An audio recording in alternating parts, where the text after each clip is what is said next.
هو العيد يبقى عيد من غير بسكوت العيد؟ لا طبعا. بصوا بقى يا جماعه البسكوت الدايب الجميل الخطير، بصوا اصلا لونه عامل ازاي خطير. بسكوت كده يا جماعه هيعجبكم ويعجب كل اللي حواليكم والاطفال والكبار.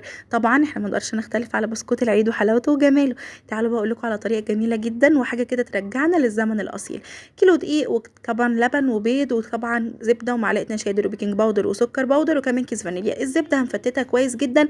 بعد كده اجيب عندي السكر البودره، ابدا ان انا انزل بيه تدريجيا زي ما انتم شايفين كده واضربهم كويس جدا الاتنين مع بعض.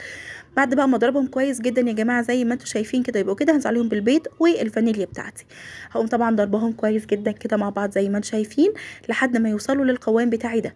حلو كده، حلو زي الفل. عندي بقى كوبايه اللبن، هقوم حاطه عليها معلقه كبيره نشادر.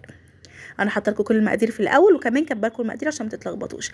نقلبها بقى واقوم طبعا عامله ايه يا جماعه، هقوم حطاها على الخليط بتاعي اللي هو خليط الزبده بالبيض بالسكر. نزلت بقى باللبن والنشادر. بعد كده بقى هقوم حاطه الدقيق على الخليط بتاعي، كيلو دقيق زي ما اتفقنا.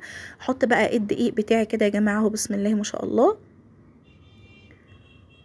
بعد كده بقى ايه، نقلت في طبق تاني اكبر، بس الاول حطيت معلقه بيكنج باودر وهبدا ان انا بقى ايه اعجن كده زي ما انتم شايفين واقلبه كويس جدا لحد ما الخليط بتاعك كله يبقى خليط واحد زي ما انتم شايفين كده. اديني كنت بقلب فيه اهو لحد ما يبقى ده شكل الخليط بالظبط، قوام البسكوت عادي خالص.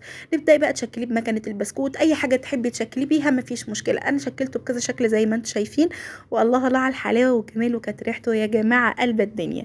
بس كده كنت عملت اول شكل وده تاني كده شكله زي ما انتم شايفين. وبعد كده بقى دخلته الفرن، واما طلع من الفرن ده بقى يا جماعه بصوا الجمال والحلاوه.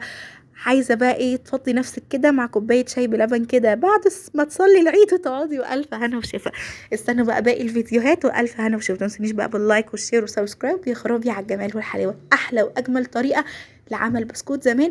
ولو ما شفتوش فيديو كحك روحوا شوفوه، هتلاقوا الفيديو اللي قبل ده على طول. والف هنا وشفا. يا خرابي على الجمال والحلاوه.